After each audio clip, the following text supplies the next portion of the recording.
Episode start అవగానే మొత్తానికైతే కావ్య కృష్ణుని ముందు చాలా బాధపడుతూ ఉంటుంది. కృష్ణయ్య ఏంటయ్యా నీ మాయ, ఆయన బ్రతుకున్నారని ఆనందించే లోపలే ఆయన గతం మర్చిపోయారని ఇక చాలా బాధపడ్డాను. ఇంతలోనే ఇక ఆయన నా మనిషే నా వారే అని చెప్పి ఇక ఇంతలోనే కనిపించి అంతలోనే ఇక యామిని తనని పెళ్లి చేసుకునే విధంగా మార్చేశావు. ఏంటయ్యా నీ లీల, దయచేసి ఆయన్ని మళ్ళా ఈ ఇంటికి రప్పించేలాగా చెయ్యి, ఆ పెళ్ళి ఏదో రకంగా ఆగిపోయేలా చెయ్యి తండ్రి అని చెప్పి బాగా ఏడుస్తూ బాధపడుతూ దండం పెట్టుకుంటూ ఉంటుంది కావ్య. మరొక పక్క రాజ్ అయితే ఇక యామిని తండ్రి దగ్గరికి వచ్చి, అంకుల్ ఏంటి అంకుల్, నాకు ఏవేవో ఆలోచనలు వస్తున్నాయి. నేను గతంలో అంతకుముందు ఎవరినైనా ఇష్టపడ్డానా, లేదంటే నన్ను ఎవరైనా ఇష్టపడ్డారా? చెప్పండి అంకుల్, దయచేసి చెప్పండి. నాకు ఎందుకో ఏదేదో ఆలోచనలు వస్తున్నాయి. నా జీవితంలో పెళ్ళి అనేది అంతకుముందు ఇక ఏదో కొత్తగా అనిపించట్లేదు. ఏంటో అంకుల్, నాకు ఏవేవో ఆలోచనలు వస్తున్నాయి. దయచేసి చెప్పండి అంకుల్. లైఫ్లో పెళ్ళి అనేది ఒక్కసారే చేసుకునేది. నేను గతం మర్చిపోయాను. ఆ గతంలో ఏం జరిగిందో కూడా నాకు తెలీదు. ఈ గతం మర్చిపోయిన తర్వాత యామిని చెప్పిన మాటలన్నీ కూడా నిజంగానే అని నమ్ముతున్నాను. కానీ పెళ్ళైన తర్వాత ఏదన్నా అవుతుందేమోనని భయం వేస్తుంది అంకుల్, చెప్పండి అని చెప్పి ఇక అడుగుతూ ఉంటాడు రాజ్. ఇక అప్పుడే యామిని అయితే పైనుంచి కిందికి వస్తూ ఉంటుంది. ఇక లోపల యామిని తండ్రి కూడా భయపడుతూనే ఉంటాడు. అవును, ఈ రాజ్ చెప్పింది నిజమే. ఒకవేళ గతం ఇప్పుడు గనక పెళ్ళైన తర్వాత గుర్తుకు వస్తే ఖచ్చితంగా బేబీని వదిలేస్తాడు. బేబీ జీవితం నాశనం అయిపోతుంది. ఇప్పుడు నేనేం చెయ్యాలి? బేబీ చెప్పినట్టుగానే చేశాను. రాజ్కి పెళ్ళిని ఒప్పించాను. కానీ పెళ్ళి తర్వాత ఏం జరుగుతుందో ఏమో అని చెప్పి బాబు అది అనే లోపలే ఇక యామిని అయితే రాజ్ అడుగుతున్న మాటలు విని ఇక ఎక్కడ సమాధానం చెప్పేసి గతంలో ఇక రాజ్కి మొత్తం చెప్పేస్తాడేమోనని డాడీ అని చెప్పి వచ్చి, ఏంటి బావా, ఎందుకు అలా ఆలోచిస్తున్నావు? నీ గతంలో నేనే ఉన్నాను, నీ గతం తర్వాత కూడా నేనే ఉన్నాను. నా మాటలు నీకు నమ్మకం అనిపించట్లేదా బావా? నీ ఫ్రెండ్స్ని చూపించాను, మీ అమ్మ నాన్న సమాధులను కూడా చూపించాను. నీ జీవితం మొత్తం కూడా నీకు చూపించినా కూడా పదే పదే ఎందుకు బావా ఇంకా ఆలోచిస్తావు? ఇప్పుడు మన పెళ్ళి పనులు మొదలు పెట్టాలి అనగానే రాజు ఒక్కసారిగా షాక్ అయిపోతాడు. ఏంటి, ఏమంటున్నావు యామిని అనగానే, ఏమన్నాను బావా, కొత్తగా పెళ్లి పనులు మొదలు పెట్టాలి అన్నాను అనగానే, అదేంటి అప్పుడే పెళ్ళా? ఇప్పుడే కదా అంకుల్ ఇంటికి వచ్చారు అనగానే, బాబు నేను చెప్పింది పెళ్లి చేసుకోమని, ఆ తర్వాత ముహూర్తాలు కూడా లేవంట. ఇప్పుడు ఈ మంచి ముహూర్తాలు దాటిపోతే సంవత్సరం తర్వాత వరకు ముహూర్తాలు లేవంట. నా కళ్ళ ముందు మీరు పెళ్లి చేసుకొని సుఖంగా సంతోషంగా ఉంటే నా ఆరోగ్యం నాకు కుదిరిపడుతుంది బాబు. అందుకే పంతులు గారితో ముహూర్తం కూడా పెట్టించేస్తాను అని చెప్పి అనగానే ఇంతలోనే యామిని తల్లి కూడా వచ్చి, అవునల్లుడు గారు, మీకు ఇక యామినికి పెళ్ళైతే మీ అంకుల్ గారు స్ట్రాంగ్ అయిపోతారు. అప్పుడు నువ్వు ఇక యామిని మీరు చూడలేరు మీ అంకుల్ని అని చెప్పి ఇక మొత్తానికైతే ముహూర్తాలు పెట్టించేశామని సింపుల్గా చెప్పేస్తుంది. ఇక రాజు అయితే, ఏంటబ్బా ఇప్పుడే కదా హాస్పిటల్ నుండి వచ్చాము, అప్పుడే పెళ్ళేంటి, సరేలే అని చెప్పి మనసులో అయితే ఒక రకంగా ఫీల్ అవుతూ ఇక అక్కడి నుంచి పైకి వెళ్ళిపోతాడు. యామిని ఇక వాళ్ళ అమ్మా నాన్నతో ఇద్దరితో కూర్చొని, చాలా సంతోషంగా ఉంది డాడ్, నా జీవితంలో రాజ్ని పెళ్లి చేసుకుంటానా లేదా అని చెప్పి చాలా భయపడిపోయాను.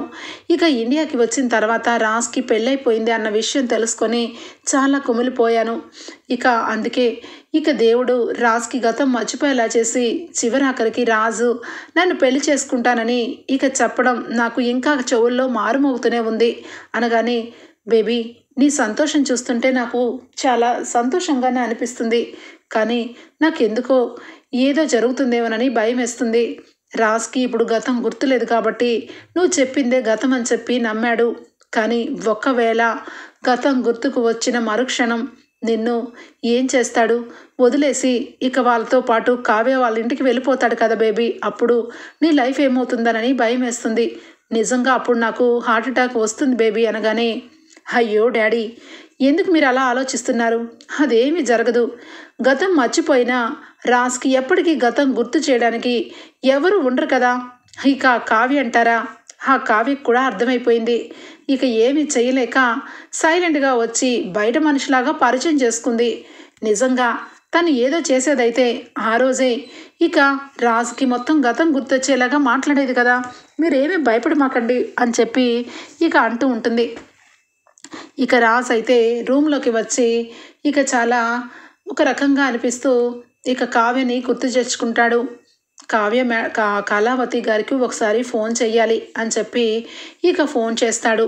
కావ్య అప్పుడే కృష్ణునికి తన బాధని వెళ్ళగక్కుకొని రూమ్లోకి వస్తుంది. ఇక రాజ్ ఫోన్ చేయడంతో ఒక్కసారిగా సంతోషంతో హలో అని చెప్పి అనగానే ఒక్కసారిగా ఏమండి కళావతి గారు, మీరు పనిలో ఉన్నారా అని చెప్పి అడుగుతాడు. అదేమీ లేదండి, చెప్పండి అని చెప్పి కావ్య అనగానే మీకు ఒక విషయం చెప్పాలని చేశాను. నేను యాక్సిడెంట్ అయిన తర్వాత గతాన్ని మర్చిపోయానండి. నా లైఫ్లో ఏం జరిగిందో కూడా నాకు తెలీదు. కానీ ఇప్పుడు మాత్రం నా గతం ముందు యామిని తప్ప నాకు ఎవరు కనిపించరు. యామినిని నేను పెళ్లి చేసుకోబోతున్నాను అని చెప్పి చెప్పడంతో ఒక్కసారిగా కావ్య ఇక మనసులో బాధపడుతూ అవునా, మీరు యామిని బావ మరదల్లా అని చెప్పి అడుగుతుంది. అవును, చిన్నప్పుడే నా తల్లిదండ్రులు చనిపోయారు. ఇక మా మేనమామే నన్ను పెంచి పెద్ద చేశారు. యామినిని నేను పెళ్లి చేసుకుంటానని ఎంగేజ్మెంట్ కూడా చేసుకున్నాను. ఇప్పుడు పెళ్లి చేసుకోబోతున్నాను. ఇప్పుడు ఇదంతా మీకు ఎందుకు చెప్తున్నానంటే నా వైపు నుంచి నాకు ఎవరు ఉన్నారో లేరో పక్కన పెడితే నా పక్కన మీరుంటే బాగుంటుందని నాకు అనిపిస్తుంది. మీరు ఏమీ అనుకోకపోతే ఈ పెళ్లి పనులు ఈ పెళ్ళి అయ్యేంత వరకు మీతో నేను ఫోన్లో మాట్లాడచ్చా అని చెప్పి రాసి అడుగుతాడు. ఒక్కసారిగా కావ్య కళ్ళ వెంట నీళ్లు పెట్టుకుంటూ నా భర్తే నా పక్కన ఉండమని నన్ను అడుగుతున్నారు. ఏమండి, నేను మీ భార్యని, మీరు నా మెళ్ళలో తాళి కట్టారండి, మీ పెళ్ళికి నన్ను పక్కన ఉండమంటారేంటండి అని చెప్పి మనసులో బాధపడుతూ అయ్యో మీరు అంతలా అడగాల, ఖచ్చితంగా నేను మీతో మీ పెళ్ళి అయ్యేంత వరకు ఉంటాను అనగానే నా పెళ్ళైన తర్వాత కూడా మీరు నా వెల్ విషర్గానే ఉండాలి. మిమ్మల్ని చూస్తుంటే చాలా పాజిటివ్ వైబ్స్ వస్తూ ఉంటాయి నాకు. అవును, మీకు ఇంతకీ మ్యారేజ్ అయిందా అని చెప్పి రాసి అడుగుతాడు. ఒక్కసారిగా కావ్య ఇక ఏమీ అనలేక సైలెంట్గా అది అని చెప్పి చెప్పే లోపలే యామిని బావా ఎవరితో మాట్లాడుతున్నావు?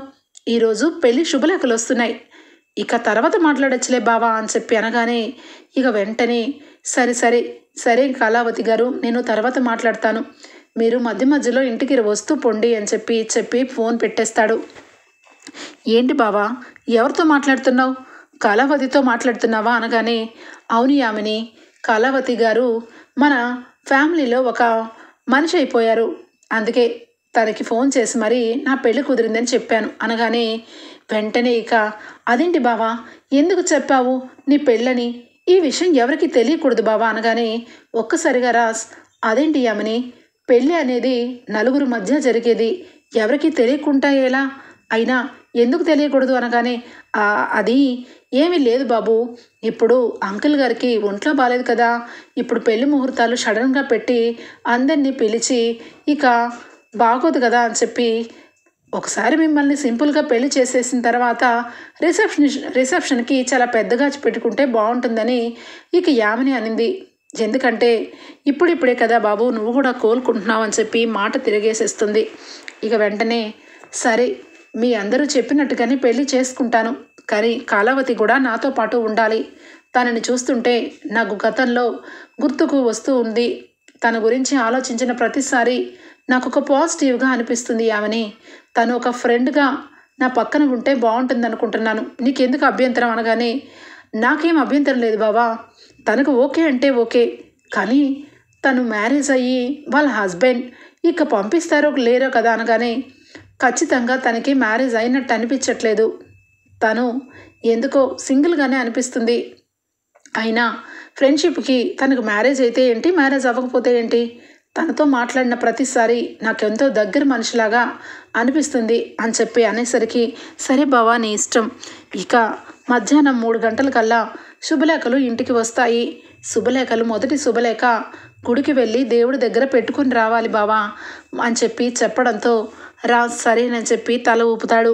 ఇక ఇంతలోనే యామిని తల్లి కిందికి వచ్చి ఏంటి యామిని, అల్లుడు గారు వరస చూస్తుంటే కళావతి అని చెప్పి తన భార్యని పక్కన పెట్టుకొని పెళ్లి చేసుకునేలా ఉన్నాడే, ఈ కళావతి ఇక తెలివిగా పెళ్లి టయానికి వచ్చి పెళ్లి ఆప్ చేస్తే నీ జీవితం ఏమవుతుంది ఆ అమ్మాయిని ఇంటికి రావద్దని, ఇక ఈ ఇంటి గడప తొక్కద్దని మొహం మీదే చెప్పేసే అనగానే, అయ్యో మమ్మీ, ఆ అమ్మాయి ఎవరు? స్వయాన రాజ్ భార్య. తనని ఇంటికి రావద్దని ఎలా చెప్తాను? నేను చెప్పినా తను రాకుండా ఎందుకుంటుంది? ఒక వందుకు కావ్య ఇంటికి రావటం కూడా మంచిదే. ఎందుకంటే ఆయన కళ్ళ ముందే కావ్య ఉంటూ ఉంటుంది. తర్వాత రేపటి రోజు నేను పెళ్లి చేసుకున్నాను అంటే తను నా మీద కేసు పెట్టకుండా ఉంటుంది. ఎందుకంటే తన కళ్ళ ముందే నేను పెళ్లి చేసుకుంటే రేపొద్దున్న ఎవరు నన్ను ఏమి అనరు కూడా. తన పక్కనే ఉంటూ భర్తని పెళ్లి చేసి మరీ పంపిస్తుంది కాబట్టి తన పెళ్లి కూడా క్యాన్సిల్ అయిపోతుంది. అందుకే మమ్మీ, కళావతి ఇంటికి వస్తే కూడా ఓకే చెప్తున్నాను అనగానే, ఏంటి బేబీ, నీకు రోజు రోజుకి ఇన్ని తెలివితేటలు బాగానే వచ్చేస్తున్నాయి. నేను ఎంత ఆలోచించలేదు బేబీ అనగానే, మరి ఒక మనిషి జీవితాన్ని శాసించి తన గతాన్ని ఇక తుడిపేసి కొత్త గతాన్ని క్రియేట్ చేసి తన భార్యని కూడా పక్కన పడేసి నన్ను పెళ్లి చేసుకునేలాగా చేశాను అంటే ఏమనుకుంటున్నావు? రాజ్ మీద నాకు అంత ప్రేమ. సారీ, నేను బావ అంటున్నాను కాబట్టి ఇక నుంచి బావతో పాటు నేనే ఉండాలి అని చెప్పి అనగానే, ఇక వెంటనే యామిని తల్లి అయితే, ఓకే బేబీ, ఈరోజు షాపింగ్ ఉంది, చాలా హడావుడి ఉంది, మనం షాపింగ్కి వెళ్ళాలి. ఇక అల్లుడు గారు ఇంట్లోనే ఉంటారు. అనవసరంగా బయట తిరిగితే తనకి లేనిపోని వాళ్ళు ఎవరైనా ఎదురుపడినా అనవసరంగా మొత్తం కథ మొదటికి వస్తుంది బేబీ అనగానే, యా కరెక్ట్ మమ్మీ, ఇంట్లోనే ఉంటాడు, మనం వెళ్దాం అని చెప్పి ఇక రాజునైతే ఇంట్లో పెట్టి మరి ఇక షాపింగ్కి వెళ్ళిపోతుంది యామిని. ఇంట్లో ఎవరు కూడా ఉండరు. ఇక మొత్తానికైతే కావ్య ఇక ఇంటికి వస్తుంది. కావ్య ఒక స్వీట్ తీసుకొని ఇక రాజ్ డోర్ తీయగానే ఇక కావ్యని చూసి చాలా సంతోషపడిపోతాడు. హలో కళావతి గారు, ఎలా ఉన్నారు? ఇప్పుడే మీ గురించి ఆలోచిస్తున్నాను అనగానే, ఏం ఆలోచిస్తున్నారు నా గురించి అని చెప్పి కావ్య అనగానే, మిమ్మల్ని ఎప్పటి నుంచో పరిచయం ఉన్న మనిషిలాగా, మీరు నా పక్కనే ఉన్న మనిషిలాగా అనిపిస్తున్నారు. కానీ అదేమీ కాదని యామిని చెప్పింది. కానీ ఎవరు ఏం చెప్పినా మీరు మాత్రం నా లైఫ్ లాంగ్ ఫ్రెండ్ అంతే అని చెప్పి అనగానే, అని చెప్పి అనగానే, అవును చేతిలో ఏంటది అనగానే, ఇక రాజ్కి ఎప్పుడు కూడా ఇష్టమైన స్వీటు కావాలనే కావ్య చేసుకొని తీసుకొస్తుంది. ఇది స్వీటు, మీ మ్యారేజ్ కుదిరింది కదా, మీకోసం స్వీట్ చేసుకొని తీసుకొని వచ్చాను అనగానే, ఏం స్వీటు అని చెప్పి చూసి ఇక నోట్లో వేసుకుంటాడు. అబ్బా ఎంత టేస్ట్గా ఉంది అని చెప్పి ఒక్కసారిగా రాజ్ అంతకుముందు తింటున్న విషయం గుర్తుకు వస్తుంది. ఫస్ట్ టైం రాజ్ ఏమి మాట్లాడారు, సైలెంట్గా కళ్ళు మూసుకొని తినేసరికి కావ్య, హలో ఏమైంది రామ్ గారు అనగానే, ఏమీ లేదు, మీరు చాలా టేస్ట్గా చేశారు అని చెప్పి అంటూ ఉండగానే ఇక శుభలేఖలైతే అక్కడ ఉండడం చూస్తుంది. ఏంటి ఇవన్నీ అనగానే, పెళ్లి శుభలేఖలు, వీటికి పసుపు కుంకుమ బొట్లు పెట్టారు, ఇది తీసుకొని ఇక గుడికి వెళ్ళి పెట్టాలంటున్నారు. అందుకని ఇక నేనే గుడికి వెళ్ళి పెట్టేస్తే ఒక పని అయిపోలా, మనిద్దరం గుడికి వెళ్దామా అని చెప్పి కావ్యని అడుగుతాడు రాజ్. ఇక రాజ్ అన్న మాటలు, ఆ శుభలేఖలు అవన్నీ చూసి కావ్య చాలా ఎమోషనల్గా బాధపడుతుంది. కానీ కావ్య మనసులో మాత్రం రాజ్ ఎక్కడికి వెళ్ళడు, తనతోనే తన ఇంటికి వస్తాడు అనే ధ్యేయంతో, సరేనండి గుడికి వెళ్ళడం ఎందుకు, దేవుడి దగ్గర పెడితే సరిపోతుంది కదా అనగానే, కదా దేవుడి దగ్గర పెట్టండి అని చెప్పి రాజ్ అంటాడు. ఇక శుభలేఖ తీసుకొని దేవుడు ముందు పెడుతూ చాలా బాధపడుతుంది. కళ్ళు వెంట నీళ్లు పెట్టుకుంటూ ఇక పెట్టగానే రాజ్ అయితే, పెళ్ళి అనేది ఇద్దరు మనసులకి సంబంధించిన విషయం. నా మనసేమో ఇక ఈ కళావతితో ఉంటే బాగుండనిపిస్తుంది. కానీ యామిని చిన్నప్పటి నుంచి నా మీద ఎన్నో ఆశలు పెట్టుకున్నానని అంటుంది. ఇద్దరికి ఎంగేజ్మెంట్ కూడా అయిందని అంటుంది. కాబట్టి నేను ఏమీ చేయలేని పరిస్థితి అని చెప్పి ఇక వస్తూ ఉంటే అక్కడ ఉన్న ఫోటోలు చూస్తుంది కావ్య. రాజ్ అలాగే ఇక యామిని కాలేజ్ డేస్ అప్పుడు ఫొటోస్ అన్నీ చూసి షాక్ అయిపోతుంది. కానీ ఎంగేజ్మెంట్ ఫోటో మాత్రం క్లియర్గా ఇక కావాలని ఇక ఎంగేజ్మెంట్ జరిగినట్టుగా కొన్ని ఫోటోలు క్రియేట్ చేసిందని క్లియర్గా కనిపెట్టేస్తుంది కావ్య. కానీ కాలేజ్ డేస్ అప్పటి నుంచి ఈ యామిని ఈయన లైఫ్లో ఉందన్నమాట. ఈయన జీవితంలో ఉన్న ఈ యామిని మళ్ళా ఇన్ని సంవత్సరాల తర్వాత వచ్చి ఇక ఈయనని మ్యారేజ్ చేసుకోబోతుంది. అంటే కాలేజ్ డేస్ అప్పటి నుంచి ఇక ఈయనకి అలాగే యామినికి ఏదో సంబంధం ఉంది అని చెప్పి రాజ్ గురించి ఇక చిన్నప్పుడు విషయాలు తెలుసుకోవడం కోసం ఇక శృతికి కాల్ చేస్తుంది. శృతి ఫోన్ లిఫ్ట్ చేస్తుంది. ఇక రాజ్ విషయాలన్నీ కూడా అడుగుతుంది. సారీ, శ్వేతకి ఫోన్ చేసి అన్ని విషయాలు అడగగానే శ్వేత అన్ని విషయాలు చెప్తుంది. ఏంటి కావ్య, కాలేజ్ డేస్ అప్పుడు రాజ్ నిజంగానే ఒక అమ్మాయితో ప్రేమలో పడ్డాడు. ఆ అమ్మాయి పేరు యామిని. కానీ త్వరలోనే ఆ అమ్మాయి గురించి చాలా ఘోరంగా విషయాలన్నీ తెలుసుకొని తను ఒక సైకో అని చెప్పి ఇక తనని వదిలిపెట్టి హైదరాబాద్ వచ్చేసి నిన్ను పెళ్లి చేసుకున్నాడు. రాజ్ జీవితంలో ఒక చేదు జ్ఞాపకం యామిని. ఇప్పుడు ఎందుకు ఇవన్నీ అడుగుతున్నావు అనగానే అప్పుడు అర్థమవుతుంది ఇక కావ్యకైతే ఆ యామిని చాలా డేంజర్, తను ఏది అనుకుంటే అది చేసి తీరుతుంది అని చెప్పేసరికి ఇక ఒక్కసారిగా కావ్యకి అర్థమైపోతుంది. ఈ యామిని ఇక ఆయన్ని ప్రేమించి పెళ్లి చేసుకోవాలనుకుంది. ఆయన దీని శాడిజాన్ని తెలిసి వదిలిపెట్టి వచ్చేసరికి అతన్ని ఏదో రకంగా సొంతం చేసుకోవాలని ఈ యాక్సిడెంట్ చేయించిందనమాట. యామిని, నీ గురించి ఇంతవరకు తెలియదు కాబట్టి సైలెంట్గా ఉన్నాను. ఇప్పుడు నువ్వు ఆయనతో ఏ రకంగా మెడలో తాలిబొట్టు కట్టించుకుంటావో నేను చూస్తాను. ఇంతిదిగా ఆయన్ని పెళ్లి చేసుకుందామని ఆశతో ఉన్న నీకు ఏ రకంగా ఏ స్థితిగతి పట్టిస్తానో చూడు అని చెప్పి ఇక అనుకుంటూ ఉంటుంది కావ్య. మొత్తానికైతే రాజ్ అయితే ఇంకాస్త సేపు ఉండొచ్చు కదా కళావతి గారు అని చెప్పి చాలా క్లోజ్గా మాట్లాడుతూ కావ్య గురించి మాట్లాడుతూ ఉంటే ఇక మీకు మ్యారేజ్ అయిందా కళావతి గారు అనగానే ఒక్కసారిగా కావ్య ఆలోచిస్తూ అయ్యింది అని చెప్పి అంటుంది. ఒక్కసారిగా రాజ్ డిసప్పాయింట్ అయిపోయి అవునా, మీ హస్బెండ్ ఏం చేస్తారు అనగానే Swaraj group of company industry MD అయినా అని చెప్పి ఇక ఒక్కసారిగా చెప్పేసరికి Raj Swaraj group of industry నాకెందుకో మెదడుకి చాలా దగ్గర పేరుగా అనిపిస్తుంది. మరి ఆయన మీతో లేరా అనగానే ఉన్నారు, త్వరలోనే మీ పెళ్లి కల్లా తీసుకొని వస్తాను అని చెప్పి కావ్య అంటుంది. సరే, మా ఇంటికి మీరు కూడా రావాలి అనగానే అవును, మీ అత్తగారు మీ మామయ్య గారు వీళ్ళందరూ కూడా ఇక చాలా పెద్ద కుటుంబం అనుకుంటా కదా అని చెప్పి రాజ్ అనగానే అవును, మా అత్తగారి పేరు అపర్ణాదేవి, మా అమ్మమ్మ గారి పేరు ఇందిరాదేవి, మా మామయ్య గారి పేరు సుభాష్ అనగానే రాజ్కి ఇక చాలా వరకు గతం గుర్తు చేసుకోవడానికి చాలా వరకు మొత్తం కూడా చెప్పి వదిలేస్తుంది కావ్య.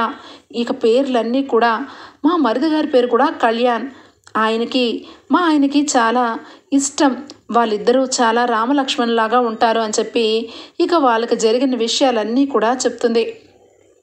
ఇక రాజ్ ఆ మాటలన్నీ విని ఇక ఒక్కసారిగా చాలా హెడ్ఏక్గా అనిపిస్తుంది కళావతి గారు అనగానే అయ్యయ్యో ఆగండి, మీకు కాఫీ చేసి తీసుకొని వస్తాను అని చెప్పి కాఫీ ఇచ్చి ఇక నేను వెళ్ళాలండి, టైం అయింది అని చెప్పి ఇక రాజ్కైతే చాలా వరకు గతం చెప్పేసి అక్కడి నుంచి వెళ్ళిపోతుంది. ఇక కావ్య చెప్పిన మాటలన్నీ కూడా రాజ్కి ఒకటి తర్వాత ఒకటి పేర్లన్నీ కూడా ఎక్కడో వినపడుతున్నట్టు అనిపిస్తూ ఉంటాయి. అరే నాన్న, ఏంటి నాన్న, నీకు ఇష్టమైందని కర్రీ చేశాను అని చెప్పి అపర్ణ అన్న మాటలు, ఇక అమ్మమ్మగారు అన్న మాటలు, సుభాష్ అన్నమాట, కళ్యాణ్ అన్నమాట అన్నీ కూడా ఇక మైండ్లో వినపడుతూ ఉంటాయి. ఏదో జరుగుతుంది, నా లైఫ్లో ఏదో జరిగింది, ఇక కళావతి గారు చెప్పిన పేర్లన్నీ కూడా నా మైండ్లో ఎందుకు పదే పదే వాళ్ళ గొంతులతో సహా వినపడుతున్నాయి, నాకేం జరుగుతుంది అని చెప్పి ఇక అలానే సొమ్మసిల్లిపోతాడు రాజ్. ఇంతలోనే ఇక ఇంటికి వెళ్ళిపోతుంది కావ్య. ఇక కావ్య బాధపడుకుంటూ ఇక పెళ్ళి ఇంకా ఎన్ని రోజులు లేదు అని చెప్పి శుభలేఖని తీసుకొని నడుచుకుంటూ వస్తే ఇక అప్పు వస్తుంది. అక్క దూరం నుంచి పిలుస్తున్నాను, అయినా పలక వెంటక్క అని చెప్పి అనగానే సారీ అప్పు, నీ గొంతు వినపడలేదు అనగానే ఏంటక్క నువ్వు పిచ్చిదానిలాగా రోడ్డు మీద అలా ఎలా వెళ్ళిపోతావు, రా నాతో పాటు ఇంటికి రా అనగానే అప్పు ఒకసారి ఇది చూడు అని చెప్పి ఇక శుభలేఖ చూపించగానే అప్పు షాక్ అయిపోతుంది. అక్క ఇప్పటికీ మించిపోయింది లేదు, పద బావకెళ్ళి నిజం చెప్పి ఇంటికి తీసుకొని వద్దాము, ఆ యామిని చేసిన మోసానికి దాన్ని అరెస్ట్ చేస్తాను అంటే వినవా అనగానే లేదప్పు, ఆయన చాలా సివియర్గా మెదడుకి చాలా పెద్ద దెబ్బ తగిలిందని చెప్పారు కదా, ఆయనకి బలవంతంగా గతం గుర్తు చేస్తే అతను ఏమన్నా అయిపోతే నేను తట్టుకోలేను, లేదంటే నేను ఎప్పుడో ఇక యామిని దగ్గర ఆయన్ని చూసిన మరుక్షణమే యామిని చంపలు పగలకొట్టి ఆయనకి గతం గుర్తు చేసి ఇంటికి తీసుకుని వచ్చేదాన్ని. కానీ దేవుడు ఆయనని నా కళ్ళ ముందే పెట్టి గతాన్ని గుర్తు చేయడానికి లేకుండా చేశాడే అనగానే మరి ఇక ఖచ్చితంగా పెళ్ళి దగ్గరే కదా అక్క ఉంది, ఒకవేళ బావకి గతం గుర్తురాక ఆ యామని తన మరదలని పెళ్లి చేసుకుంటే అప్పుడేం చేస్తావక్క అనగానే అదే నాకు అర్థం కావట్లేదు. ఆ భగవంతుడు ఆయనని ఇంటికి తీసుకురావాలి. ఆయన కథాన్నంతా గుర్తు చేసుకోవాలి. అందుకే మన ఇంట్లో వాళ్ళ పేర్లు అన్నీ అన్నీ తెలిసేలాగా అత్తయ్య గారిది, మావయ్య గారిది అందరికీ అన్ని పేర్లు చెప్పి వస్తున్నాను. ఆయన ఎంతగానో ఇష్టపడే తన వర్కు అన్నీ కూడా గుర్తు చేశాను. బావని నార్మల్ స్థితికి తీసుకురావడం కోసం చాలా వరకు ట్రై చేశాను. ఆయన ఈ పాటికి అన్నీ గుర్తు చేసుకుంటూ ఉంటారు అని చెప్పి ఇక మొత్తానికైతే కావ్య అప్పు ఇంటికి వెళ్ళిపోతారు. ఇక యామిని ఇక వాళ్ళ అమ్మ వాళ్ళు అందరూ కూడా ఇంటికి వస్తారు. బావా ఈ సూట్ చూడు బావా, ఈ డ్రెస్ నీకు బాగుంటుంది, ఈ శారీ ఎలా ఉంది బావా అని చెప్పి పట్టు చీర చూపిస్తూ మురిసిపోతూ ఉంటుంది. రాజ్ మాత్రం అప్పటికే ఇక స్వరాజ్ గ్రూప్ ఆఫ్ ఇండస్ట్రీ అన్న మాట అన్నీ కూడా మైండ్లో గుర్తు తెచ్చుకుంటూ ఉంటాడు. ఇక చాలా భయంతో ఒక రకంగా ఇరిటేట్ అవుతూ ఉంటాడు రాజ్.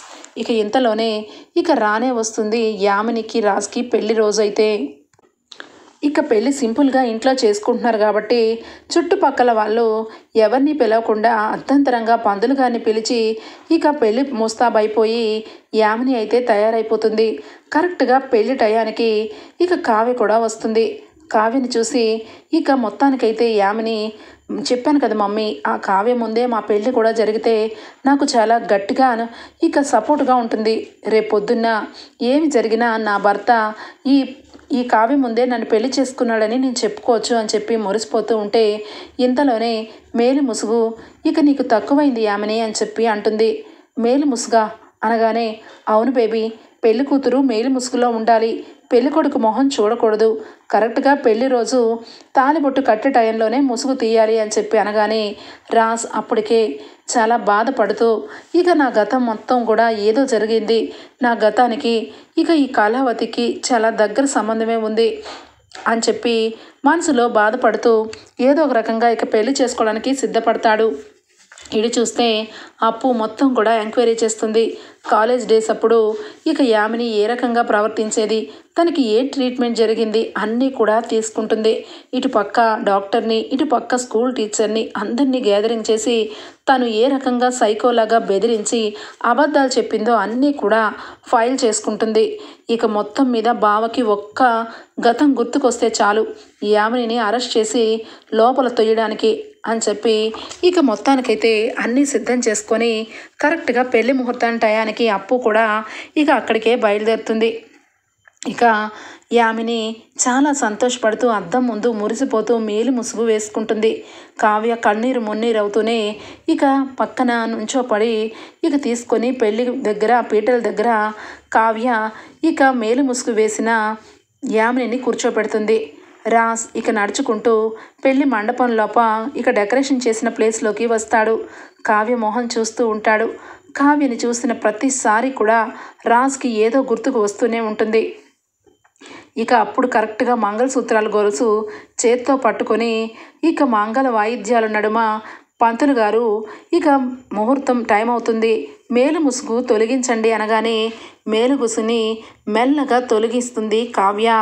ఒక్కసారిగా యామిని మొహంలో ఇక కావ్య మొహం కనపడుతూ రాజ్ ఇక మంగళసూత్రం గొలుసు కట్టినది అలాగే మేలు ముసుగు తొలగిన తర్వాత కావ్య ఇక పెళ్లి చేసుకోనని నుంచున్నది. కావ్యని తర్వాత బంధుమిత్రుల ముందు పెళ్లి జరగాలని చెప్పి రాజ్ ఇక కావ్యని పెళ్లి చేసుకున్న సంగతి మొత్తం ఏ టు జెడ్ తన పెళ్ళి మొత్తం కూడా ఇక రాజ్కైతే గుర్తుకు వస్తుంది. ఒక్కసారిగా యామిని చూస్తూ ఇక కళావతి అని చెప్పి అంటూ పక్కనే ఉన్న కావ్యని చూస్తాడు. ఒక్కసారిగా ఏమండి అనగానే కళావతి ఏంటిదంతా, ఇక్కడున్నానేంటి అని మేలు ముసుగు ఇస్సిరి కొట్టి యామినిని ఇక పెళ్లి పీటల మీద లేపి యామిని అని చెప్పి చెంప చెళ్ళు మనిపిస్తాడు. ఒక్కసారిగా దెబ్బకి కింద పడిపోతుంది యామిని. ఇక వెంటనే కళావతి అని చెప్పి దగ్గరికి వచ్చి గట్టిగా పట్టుకుంటాడు. ఏమండి అని చెప్పి కావ్య ఒక్కసారిగా ఏడుస్తుంది.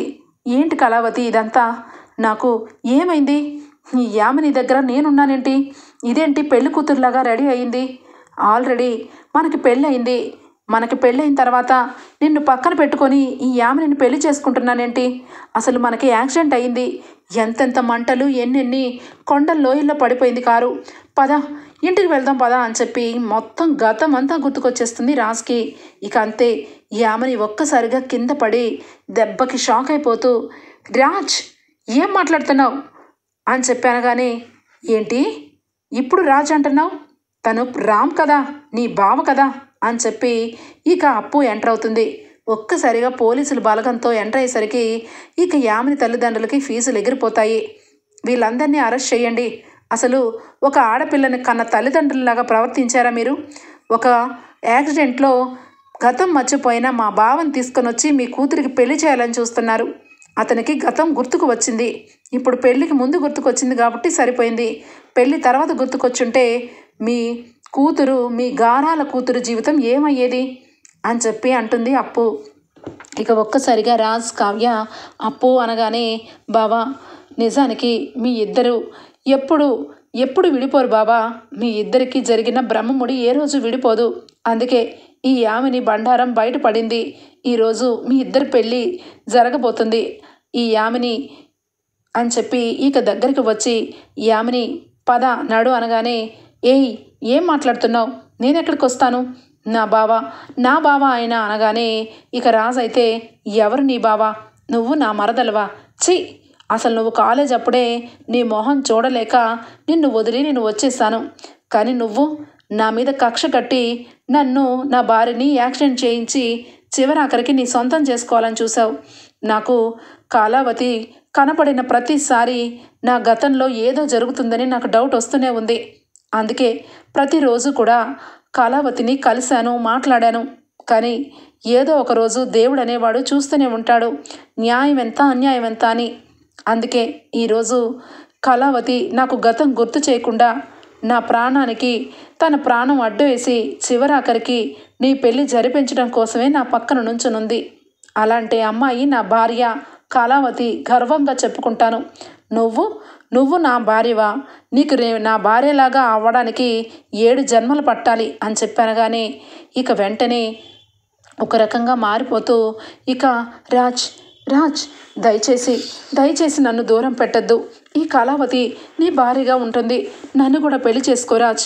నీ లైఫ్లో నేను కూడా ఉండాలి రాజ్. నేను ఎంత గాఢంగా ప్రేమించానో నీకేం తెలుసు? నీ గురించి నేను పిచ్చిదాన్ని అయిపోయాను రాజ్ అని చెప్పి ఇక దగ్గరకు వస్తూ ఉంటే ఇక కావ్యకి బాగా ఒళ్ళు మండిపోతుంది. ఇక యామిని చంప చెళ్ళు అనిపిస్తుంది. ఏమనుకుంటున్నావు? అతను నా భర్త.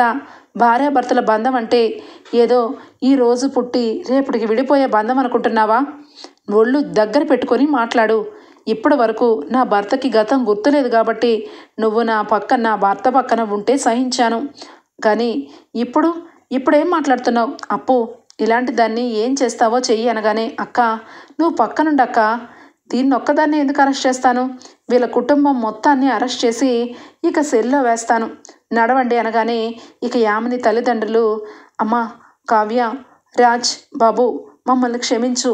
మా అమ్మాయికి ట్రీట్మెంట్ సగంలోనే వచ్చి మిమ్మల్ని చూసి ఈ రకంగా చేసింది. తనకి ట్రీట్మెంట్ ఇప్పించాలి. దయచేసి అరెస్ట్ చేయొద్దు. తన జీవితం పాడైపోతుంది అనగానే, మమ్మీ డాడీ ఎవరిని బ్రతిమలాడుతున్నారు? వీళ్ళెవ్వరూ మనల్ని ఏమీ చేయలేరు. వీళ్ళందరినీ చంపి పడేస్తాను. నా దగ్గర రివాల్వర్ ఉంది అని చెప్పి ఇక రివాల్వర్ ఎత్తగానే, అంత సీన్ లేదు. నీకు పిచ్చి పట్టింది. అందుకే మమ్మల్ని చంపుతానని బెదిరిస్తున్నావు.